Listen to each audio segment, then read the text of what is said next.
Hi, everybody. It's Carmen Nardini. I am here to read um, week 38 of the 52-week Bible study. I am reading Numbers 21 through 23 and, 21 through 24. And we'll get started. March of Israel. 1 victory. 21. When the Canaanite king of Arad, who lived in the Negev, heard that Israel was coming along the road to Atharim, he attacked the Israelites and captured some of them. Then Israel made this vow to the Lord: if you will deliver these people into our hands, we will totally destroy their cities. The Lord listened to Israel's pleas and gave the Canaanites over to them. They completely destroyed them and their towns, so the place was named Hormah. March of Israel. The bronze snake. They traveled from Mount Hor along the route to the Red Sea to go around Edom, but the people grew impatient on the way. They spoke against God and against Moses and said, "Why have you brought us up out of Egypt to die in the desert? There is no bread, there is no water, and we detest this miserable food." Then the Lord sent venomous snakes among them. They bit the people, and many Israelites died. The people came to Moses and said, "We sinned when we spoke against the Lord and against you. Pray that the Lord will take the snakes away from us." So Moses prayed for the people. The Lord said to Moses, "Make a snake and put it up on a pole. Anyone who is bitten can look at it and live." So Moses made a bronze snake and put it up on a pole. Then when anyone was bitten by a snake and looked at the bronze snake, he lived. The Israelites moved on and camped at Oboth. Then they set out from Oboth and Abiram in the desert that faces Moab toward the sunrise. From there, they moved on and camped in the Zered. They set out from there and camped alongside the Arnon, which is in the desert extending into Amorite territory. The Arnon is the border of Moab, between Moab and the Amorites. That is why the book of the Wars of the Lord says, "Wahab in Supah and the ravines, the Aron and the slopes of the ravines that lead to the site of Ar and lie along the border of Moab." From there, they continued on to Beer, the well, where the Lord said to Moses, "Gather the people together and I will give them water." Then Israel sang this song: "Spring up, O well, sing about it, about the well that the princes dug, that the nobles of the people sank, the nobles with scepters and staffs."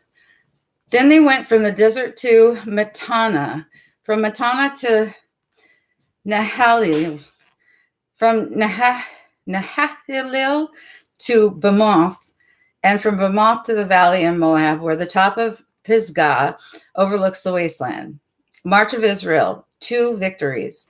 Israel sent messengers to say to Sihon, king of the Amorites, "Let us pass through your country. We will not turn aside into any field or vineyard or drink water from any well. We will travel along the king's highway until we have passed through your territory." But Sihon would not let Israel pass through his territory. He mustered his entire army and marched out into the desert against Israel. When he reached Jahaz, he fought with Israel. Israel, however, put him to the sword and took over his land from the Arnon to the Jabbok, but only as far as the Ammonites, because they're fortified. Israel captured all the cities of the Amorites and occupied them, including Heshbon and all its surrounding settlements. Heshbon was the city of Sihon, king of the Amorites, who had fought against the former king of Moab, and had taken from him all his land as far as the Arnon. That is why the poets say, "Come to Heshbon and let it be rebuilt. Let Sihon's city be restored." Fire went out from Heshbon, a blaze from the city of Sihon. It consumed Ar of Moab, the citizens of Arnon's heights. Woe to you, O Moab! You are destroyed, O people of Chemosh. He has given up his sons as fugitives and his daughters as captives to Sihon, king of the Amorites. But we have overthrown them. Heshbon is destroyed all the way to Dibon. We have demolished them as far as Nopah, which extends to Medeba. So Israel settled in the land of the Amorites. After Moses had sent spies to Jazer, the Israelites captured its surrounding settlements and drove out the Amorites who were there. Then they turned and went up along the road toward Bashan, and Og, king of Bashan, and his whole army marched out to meet them in battle at Edrei. The Lord said to Moses, "Do not be afraid of him, for I have handed him over to you with his whole army and his land. Do to him what you did to Sihon, king of the Amorites, who reigned in Heshbon." So they struck him down, together with his sons and his whole army, leaving them no survivors, and they took possession of his land. The prophecies of Balaam, march of Israel, Balaam. Then the Israelites traveled to the plains of Moab and camped along the Jordan across from Jericho. Now Balak, son of Zippor, saw all that Israel had done to the Amorites, and Moab was terrified because there were so many people. Indeed, Moab was filled with dread because of the Israelites. The Moabites said to the elders of Midian, "This horde is going to lick up everything around us, as an ox licks up the grass of the field."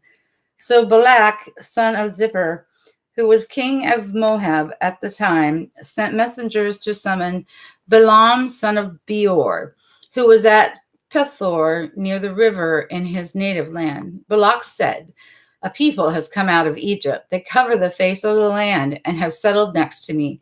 Now come and put a curse on these people, because they are too powerful for me. Perhaps then I will be able to defeat them and drive them out of the country. For I know that those you bless are blessed, and those you curse are cursed." The elders of Moab and Midian left, taking with them the fee for divination. When they came to Balaam, they told him what Balak had said. "Spend the night here," Balaam said to them, "and I will bring you back the answer the Lord gives me." So the Moabite princes stayed with him. God came to Balaam and asked, "Who are these men with you?" Balaam said to God, "Balak, son of Zippor, king of Moab, sent me this message. A people that has come out of Egypt covers the face of the land. Now come and put a curse on them for me. Perhaps then I will be able to fight them and drive them away." But God said to Balaam, "Do not go with them. You must not put a curse on those people, because they are blessed." The next morning, Balaam got up and said to Balak's princes, "Go back to your own country, for the Lord has refused to let me go with you." So the Moabite princes returned to Balak and said, "Balaam refused to come with us." Then Balak sent other princes, more numerous and more distinguished than the first. They came to Balaam and said, "This is what Balak, son of Zippor, says. Do not let anything keep you from coming to me, because I will reward you handsomely and do whatever you say.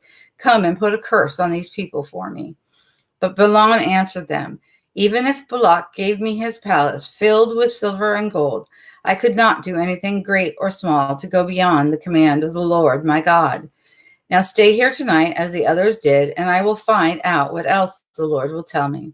That night God came to Balaam and said, "Since these men have come to summon you, go with them, but do only what I tell you." Balaam got up in the morning, saddled his donkey, and went with the princes of Moab. But God was very angry when he went, and the angel of the Lord stood in the road to oppose him.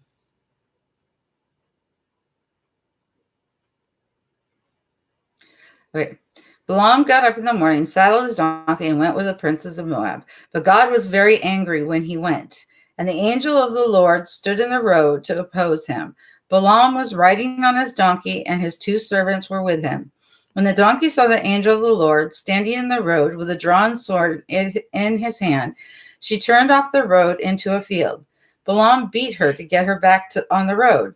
Then the angel of the Lord stood in a narrow path between 2 vineyards, the with walls on both sides.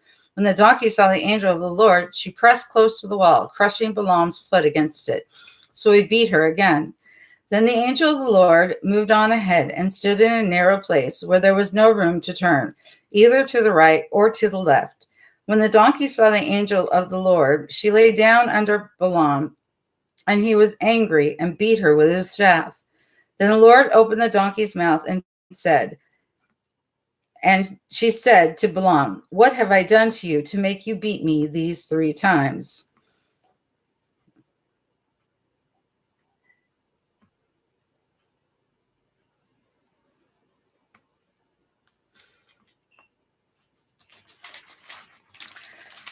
May those who bless you be blessed. And oh no, oops, wrong one. My bad.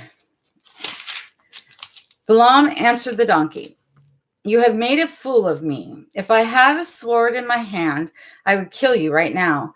The donkey said to Balaam, "Am I not your own donkey, which you have always ridden to this day?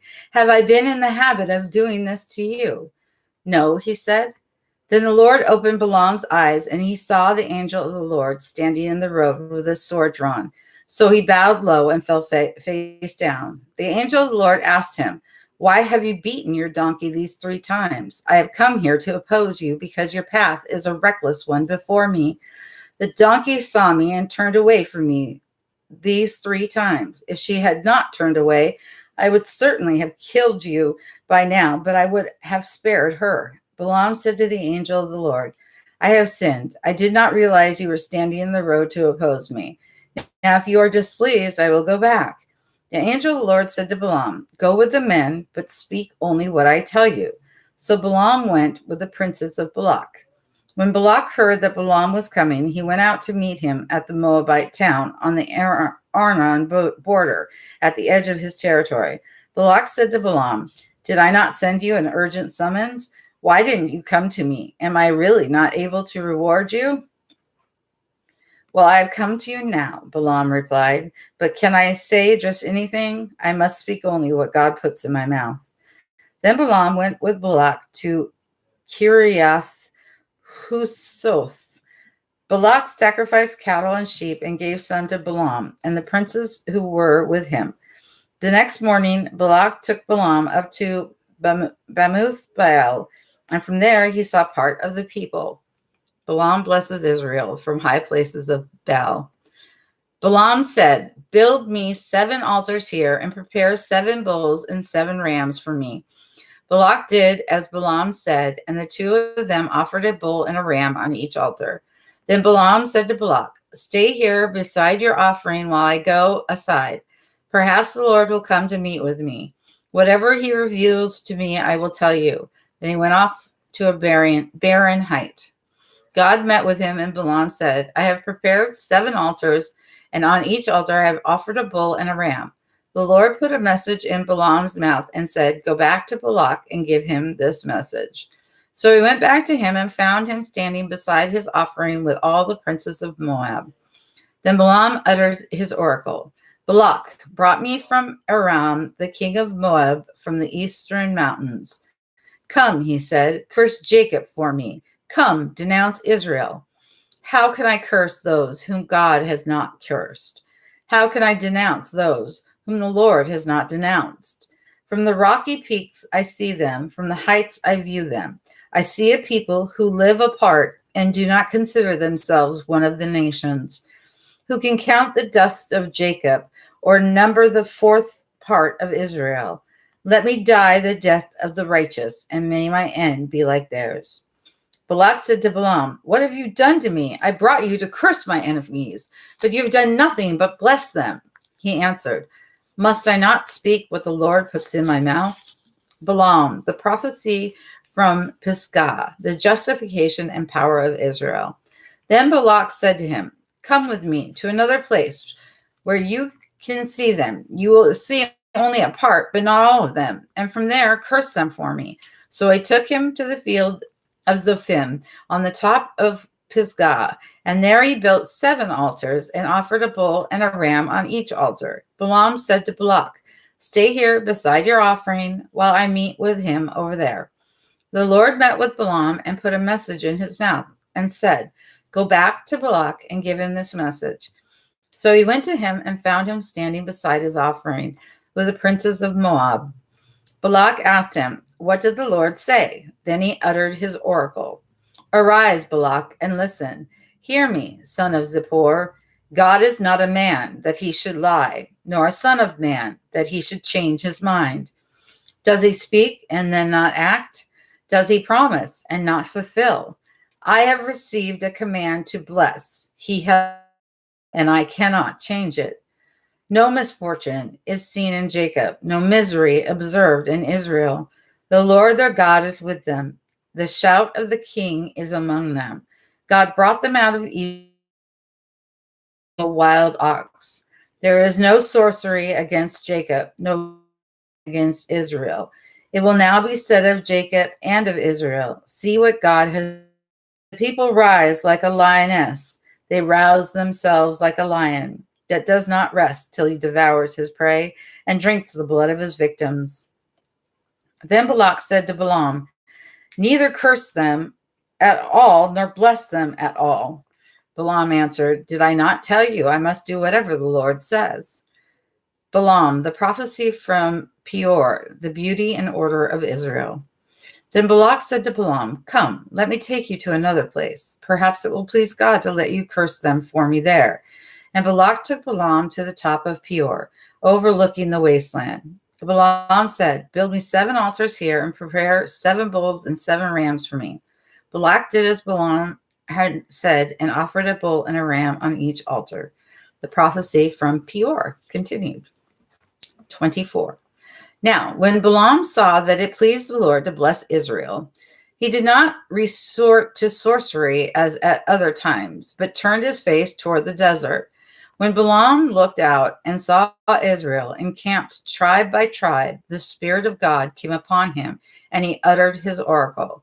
The oracle of Balaam, son of Beor, the oracle of one whose eyes see clearly, the oracle of one who hears the words of God, who sees a vision from the Almighty, who falls prostrate and whose eyes are open. How beautiful are your tents, O Jacob, your dwelling places, O Israel. Like valleys they spread out, like gardens beside a river, like aloes planted by the Lord, like cedars beside the waters. Water will flow from their buckets, their seed will have abundant water. Greater than Agag, their kingdom will be exalted. God brought them out of Egypt. They have the strength of a wild ox. They devour hostile nations and break their bones in pieces. With their arrows, they pierce them. Like a lion, they crouch and lie down, like a lioness who dares to rouse them. May those who bless you be blessed, and those who curse you be cursed. Then Balak's anger burnt against Balaam. He struck his hand together and said to him, "I summoned you to curse my enemies, but you have blessed them these 3 times. Now leave at once and go home. I said I would reward you handsomely, but the Lord has kept you from being rewarded." Balaam answered Balak, "Did I not tell the messengers you sent me? Even if Balak gave me his palace filled with silver and gold, I could not do anything of my own accord, good or bad, to go beyond the command of the Lord. And I must say only what the Lord says. Now I am going back to my people, but come, let me warn you of what this people will do to your people in days to come." Balaam, the prophecy from Peor, the Messianic kingdom. Then he uttered his oracle. The oracle of Balaam, son of Beor, the oracle of one whose eyes see clearly, the oracle of one who hears the words of God, who has knowledge from the Most High, who sees a vision from the Almighty, who falls prostrate and whose eyes are open. I see him, but not now. I behold him, but not near. A star will come out of Jacob. Scepter will rise out of Israel. He will crush the foreheads of Moab, the skulls of all the sons of Sheth. Edom will be conquered. Seir, his enemy, will be conquered, but Israel will grow strong. A ruler will come out of Jacob and destroy the survivors of the city. Then Balaam saw Amalek and uttered his oracle. Amalek was first among the nations, but he will come to ruin at last. Then he saw the Kenites and uttered his oracle. Your dwelling place is secure. Your nest is set in a rock. Yet you Kenites will be destroyed when Ashur takes you captive. Then he uttered his oracle. Ah, who can live when God does this? Ships will come from the shores of Kittim. They will subdue Ashur and Eber, but they too will come to ruin. Then Balaam got up and returned home, and Balak went his own way. And that's all for today. Thanks for joining in. See you next time.